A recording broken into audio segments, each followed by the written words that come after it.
Hello everybody. How to prepare a productive presentation? Productive presentation should pass through three phases.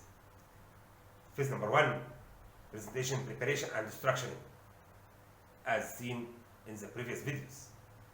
Phase two, presentation delivery techniques. What's meant by delivery techniques? What is the importance of the delivery techniques? Delivery techniques is a way to deliver the presentation to the audience to achieve the presentation objective. There are 10 factors that affecting the presentation delivery techniques to maximize the presentation productivity. Factor number one, dress. Dress reflects the formality of the meeting. Most audience will prefer the informality atmosphere. So you should balance between the nature of the meeting and the dress code. Factor number two, the position. There are three types of position. Standing position, which reflect the respect of the audience and to be better seen and heard. Sitting position leads to more relaxing and more friendly atmosphere. Position 3, sitting standing mix, which leads to more friendly and more relaxing atmosphere, which lead to more audience speaker participation.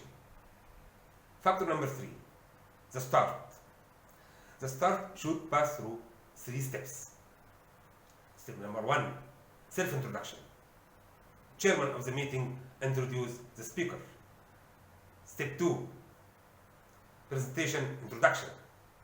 Step 3, opening summary, the agenda of the meeting. Factor number 4, time. Time is the most important factor to get the respect of the audience. You have to tell the audience the schedule time of the meeting, and on time near the end of the presentation you have to give a note. Factor number 5, speed of speech.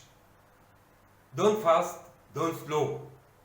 The recommended speed is 100 words per minute, but you have to slow when the audience wants to write a note. Factor number 6, the voice. Monotone induces sleep. High tone reflects the urgency and the enthusiasm. Low tone used at the important points.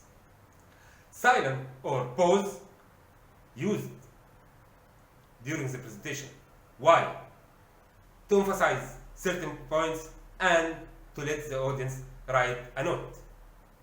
Take in your consideration, you have to raise your voice to reach the farthest person in the meeting room. Factor number 7, the language. You have to choose the language according to profiling the audience. For example, Franco-Arab is most suitable language in case of audience with different knowledge levels and experience.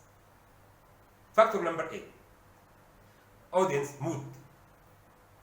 Speaker should respect and understand the mood of the audience, such as facial expression, looking at watches, frequent shifting of position.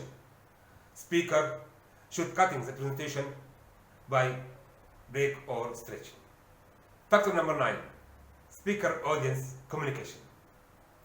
If the speaker is more knowledgeable than the audience, he should avoid using complex phrases. If the speaker is less knowledge than the audience, he should expand his knowledge related to the presentation objective. Take in your consideration, avoid using abbreviation you are not sure the audience familiar with it. To avoid, you will lose attendance. Factor number 10, the body language. The body language includes your position, your movement, your hand, the eye contact. Let me explain. The position. You should be visible for all attendants and easy to use the visual aid. Movement. You have to move around a little. Avoid the rigid static standing, which lead to barrier between you and audience. Avoid the over-moving and the nervous movement. Your hands. Avoid putting your hands in pocket. It means you are not taking audience seriously. Avoid folding your hand in front of your chest. This will lead to barrier between you and audience. So, what to do with your hands? Use table, podium, reminder card, pencil, pointer, and so on to absorb the movement of the hand. Eye contact. 50% of the presentation time you should be in direct contact with your audience to gain and hold your audience attention and to get a feedback from your audience. Drawbacks of neglecting eye contact. This means the speaker is nervous. The speaker is not confident. The speaker doesn't care about the audience. Take in your consideration, you have to move your eyes between all attendants without focusing on certain attendants, except when you answer questions from an attendant. Important note, the pointer. The pointer used for point, not for playing.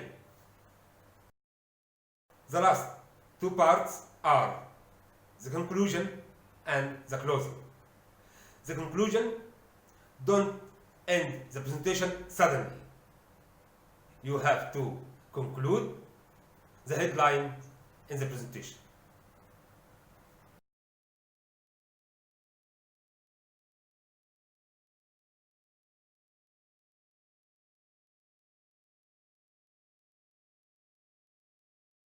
The closing.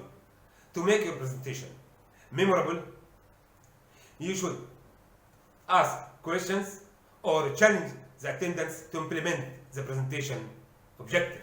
This is the end of the second phase, presentation delivery techniques. The third phase, self-evaluation, will be in the next video. Thank you.